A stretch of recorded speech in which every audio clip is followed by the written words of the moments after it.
saya akan bicara tentang strategi kewirausahaan.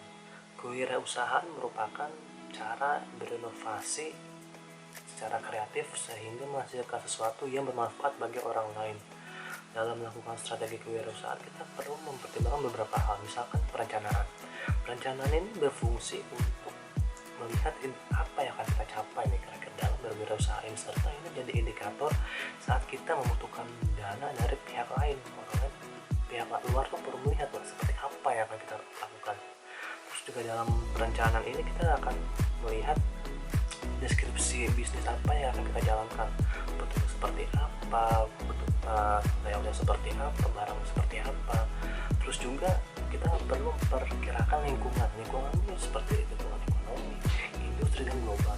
Lingkungan ekonomi ini misalkan ya kira-kira resiko dan kondisi apa yang ada di sekitar. Kita perlu pertimbangkan industri dalam hal ini terkait permintaan dan penawaran akan barang yang kita produk, serta dalam lingkup global ya sebenarnya sama aja dengan industri, cuman ya skalanya aja lebih luas secara global, baik dari permintaan dan penawarannya yang akan tentang produk yang akan kita produksi ini. Terus juga tentang rencana manajemen ini terkait dengan struktur karyawan dan atasannya seperti apa, rantai komandonya seperti apa, dan ini mengenai jalannya seperti apa nih. Terus juga proses produksinya. Proses produksi ini terkait lokasi di mana kita akan melakukan produksinya, prosesnya seperti apa, jarak tempuhnya dari pabrik ke kita itu seperti apa, serta melihat fasilitas yang kita punya itu apa ya. Jadi dipertimbangkan di sini, serta pengelolaan karyawannya seperti apa jika sudah ada, karena butuh keterampilan tertentu dan keahlian tertentu, serta perlu juga memberi motivasi agar karyawan ini tidak bosan dan tidak jenuh dalam bekerja. Terus juga perencanaan pemasaran seperti apa. Rencana pemasaran ini misalnya target pasarnya siapa, karakteristik produknya apa yang membedakan produk kita dengan yang lain sehingga kita bisa bersaing. Terus juga harganya itu sebisa mungkin harus berbeda ya kalau dalam tanda kutip harus lebih murah pastinya, serta distribusi yang akan kita lakukan seperti apa nih jalurnya nih, bisa mungkin lewat sales atau mungkin kita memasarkan sendiri lewat all shop. Terus juga promosinya seperti apa promosi lewat Instagram atau mungkin lewat sosial media lainnya atau dengan menggait influencer. Nah berikutnya kita akan lihat rencana keuangan. Rencana keuangan nih dengan melihat kira-kira perkiraan penghasilan yang kita capai ini berapa nih, bebannya ini seperti apa nih, serta yang paling penting profitnya yang dari bisnis kita ini seperti apa nih. Nah di sini kita melihat rencana keuangan, serta terakhir dana yang yang diperlukan berapa dalam melakukan wirausaha ini. Berikutnya aspek-aspek yang perlu diperhatikan dalam berwirausaha. Aspek yang pertama ini tentu aspek hukum. Aspek hukum ini terkait izinnya usaha kita bagaimana, terus juga pajaknya, serta undang-undang ketenaga kerjaan. Jadi apa tujuannya? Ya tujuannya biar bisnis kita aman, terlindungi, serta mengantisipasi segala gangguan dan ancaman yang mungkin akan datang di kemudian hari. Berikutnya ya terkait aspek pengelolaan dana. Aspek pengelolaan dana ini seperti sumber dana kita dari mana asalnya, apa dari pinjaman, dari warisan, atau kita punya sendiri, atau hasil dari minjem ke rekan atau ke bank. Terus rencana penggunaan seperti apa, serta pengendalian dana agar arus kas kita ini jelas alurnya kemana nih, ceritanya seperti apa. Jadi harus rapi dalam secara keuangan. Berikutnya ya strategi pemasaran. Ini aspek yang paling penting, karena strategi pemasaran itu adalah upaya untuk menarik konsumen agar mereka tertarik dengan apa yang kita produksi. Jadi ibarat kita merekayasa baik harga, kualitas, dan lain halnya, sehingga hal itu terus terngiang di pikiran konsumen dan mereka tertarik untuk membeli. Nah beberapa strategi pemasaran bisa melakukan penetrasi pasar, yaitu dengan mengembangkan bisnis yang sudah ada dan kita kembangkan lebih baik lagi.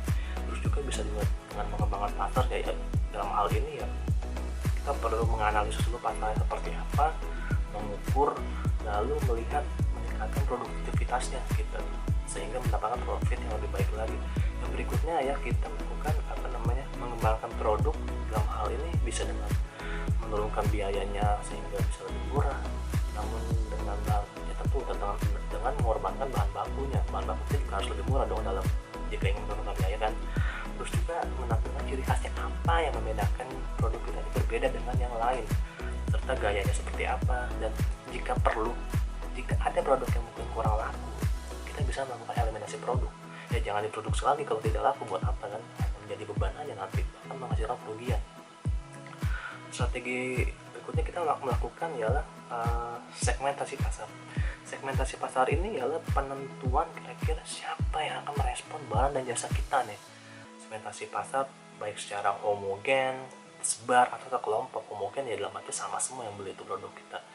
Tersebar ya dalam arti beragam, satu sama lain ada perbedaan tuh. Serta terkelompok, ada kelompok A, kelompok B, kelompok C, kelompok D, dengan produk kita yang masing-masing mungkin harganya berbeda. Seperti itu kira-kira. Berikutnya dalam aspek yang perlu dipertimbangkan ialah dengan melakukan kerjasama dengan orang lain. Bekerjasama dengan orang lain ini sebisa mungkin melakukan simbiosis mutualisme, jadi satu sama lain saling menguntungkan dan kita pun mendapat profit dan perkembangan bisnis yang lebih baik lagi. Serta terakhir ialah dengan melakukan penentuan segmen pasar. Penentuan segmen pasar ini misalkan kita perlu melihat ukurannya seperti apa, pertumbuhannya seperti apa di masa depan dengan memperkirakan di masa sekarang ini, serta tujuan kita untuk menggait pasar ini apa nih sebenarnya. Apakah kita ingin merubah gaya mereka, atau kita ingin karena pasar mereka itu mudah dipengaruhi oleh kita, serta daya tariknya apa dalam segmen tersebut sebagai pertimbangan. Dan dalam melakukan dalam melihat segmen pasar juga kita perlu melihat beberapa variabel, misalnya variabel geografis, demografi, dan psikografi. Geografisnya terkait dengan wilayahnya ini, dari mana kita melakukan produksi. Jadi kita melihat apa saja yang dibutuhkan dalam suatu wilayah tersebut. Misalkan kayak di Bali, mereka suka makan, mereka sangat menyucikan sapi, ya kita jangan memproduksi terkait sapi, mungkin kita akan susah lakunya tuh, sebagai contoh ya. Tapi kita bisa memproduksi yang lain.